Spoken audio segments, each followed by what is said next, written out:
bab tentang faslun fi nafil ibad bi kullil bilad.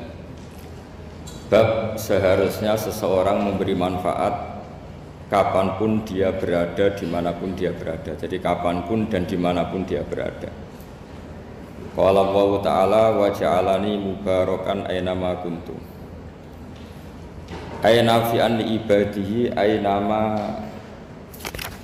kunna. Di sini diterangkan an-naf'u naf'ani, naf'un fil adyan wa naf'un fil abdan. Wal barokah kasratul khairi wa ziyadatu. Fa athnallahu ala Isa bi kaunihi ja'alahu nafi'an lil ibadi aina makana wa haitsu kana. Jadi yang perlu saya terangkan di antara sifat dasar orang-orang baik adalah di mana saja, kapan saja itu memberi manfaat, termasuk tentu saat paling sulit. Jadi Nabi Isa menceritakan dirinya itu wa ja'alani mubarakan aynama kuntu, saya ditakdir Allah berada di mana saja memberi berkah, memberi kemanfaatan bagi orang lain. Ada beberapa cerita tentang Nabi Isa, jadi perlu diketahui ada 3 nabi yang seperiode. Satu Ibrahim dan Nabi Lut. Ibrahim itu sama Nabi Lut itu pernah paman. Kedua Nabi Musa dan Harun. Sebetulnya yang jadi nabi itu Nabi Musa, tapi Nabi Musa karena alsak, lisannya tidak jelas, minta Nabi Harun, ya tentu minta kepada Allah supaya Nabi Harun jadikan nabi. Terus ketiga Nabi Isa dan Yahya. Yahya bin Zakaria, terus Isa ini pernah keponakan Zakaria. Kira-kira kalau di Jawa ya misanan antara Yahya dan Jawa Isa. Jadi ada 3 nabi yang seperiode. Tapi yang paling berkompeten, yang sederajat kira-kira seperti itu hanya Isa dan Yahya. Karena Nabi Lut dan Nabi Ibrahim itu beda level. Karena Lut ini pernah keponakan, jadi hubungannya kira-kira yang murid dan guru. Terus Musa dan Harun itu juga nggak level, karena Nabi Harun ini jadinya nabi itu atas permohonan Nabi Musa. Sehingga meskipun Harun itu kakaknya, tapi nggak berani bantah. Jadi Nabi Musa itu dalam cerita beliau itu alsak. Alsak itu lesannya agak kedal. Tapi ini alsak yang barokah. Jadi dulu ceritanya Musa kecil karena dia seorang nabi, beliau seorang nabi. Itu kalau melihat Fir'aun itu mangkelnya bukan main. Padahal kecilnya dirawat Fir'aun. Singkat cerita mulai kecil sudah usil. Kalau melihat Fir'aun itu ya jenggotnya dipakai mainan. Terus pokoknya nakal ya. Lama-lama Fir'aun curiga, dasar orang Israel. Nabi Musa ini turunan Israel. Lama-lama Fir'aun itu yakin kalau itu sengaja. Akhirnya Fir'aun mau membunuh Musa. Terus kata istrinya Fir'aun, Musa itu masih anak kecil, jadi seperti itu ya bawaan anak kecil, bukan bawaan kebencian terhadap orang Kipti, orang Mesir. Kalau dalam bahasa kitab kuno Mesir itu Egypt al-Kipti, makanya disebut Maria al-Kiptiyah. Kalau orang sekarang bilang Egypt itu bahasa kunonya Mesir itu al-Kiptiyah. Nah, memang secara bahasa Arab Mesir itu gak mungkin, bahasa Arabnya Mesir itu gak mungkin, karena Misro itu maknanya kota. Jadi kalau kamu bilang kamu kemana, ke Misro, ke kota, lah ya kota mana, ya kota Mesir, itu bisa debat kusir. Jadi ya kayak kita lah, kita sekolah di mana, di madrasah. Madrasah terjemahnya apa? Sekolah.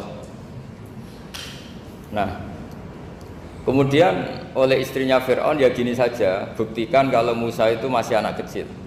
Masyhur itu dalam cerita dikasih bara api sama apel. Sebenarnya Musa kecil ini sudah pinter mau milih apel.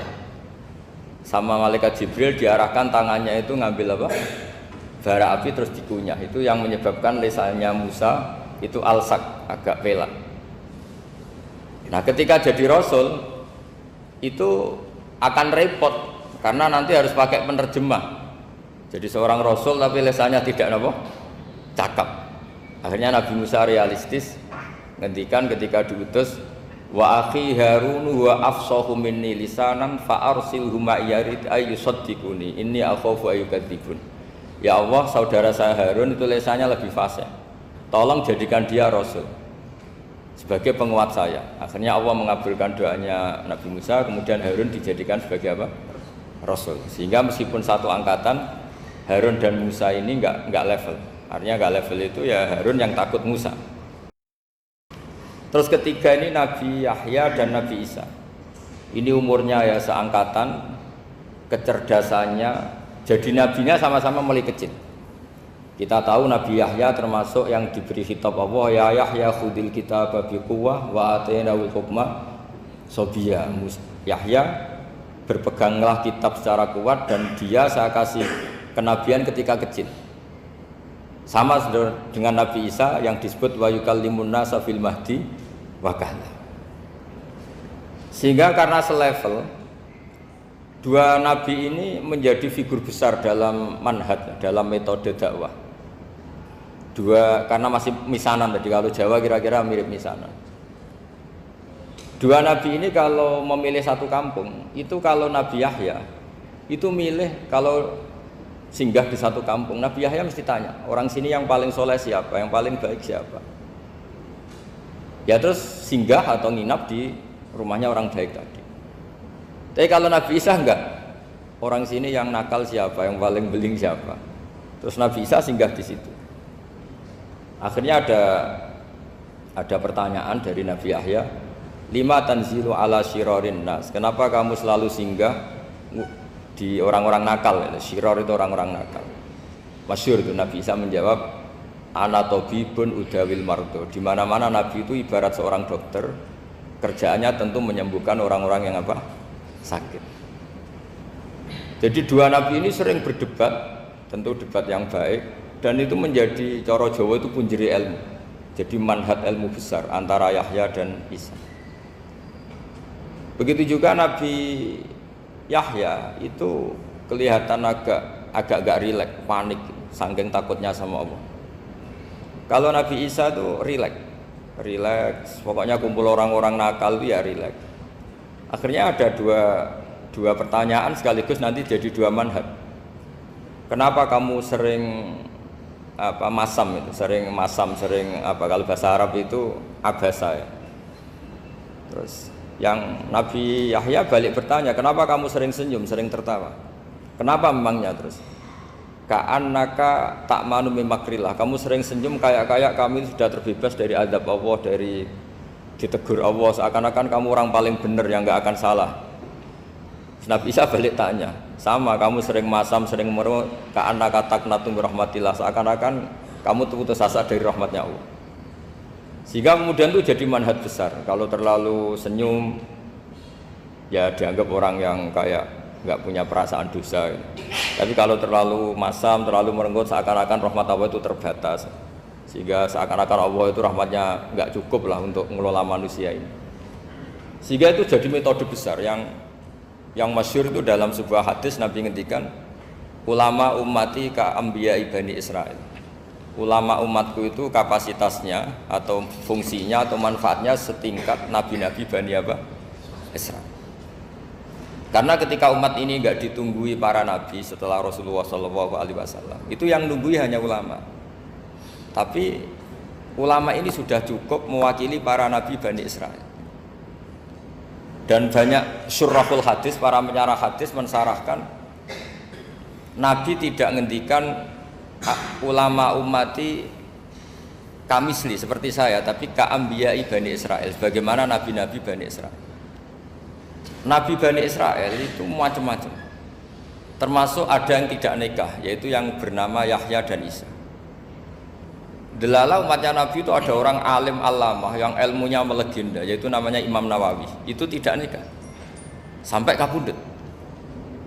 Meskipun dalam ajaran syariatnya Nabi an-nikah sunnati, tapi selalu ada orang yang ditakdir tidak nikah karena masyhul, karena sibuk ngurus ilmu. Bukan karena tidak laku, yang jelas itu bukan karena tidak laku. Imam Nawawi itu ganteng, orangnya ya normal, tapi karena sibuk nulis, beliau sampai kabudut itu tidak nikah. Imam Sibawai itu suka sekali sama ilmu, menjadi istri utamanya ya ilmu itu. Dia ganteng, Sibawai itu maknanya tuh apel, dia ganteng sekali, sampai banyak cewek yang seneng. Akhirnya dia nikah, tapi nggak pernah dikumpulin.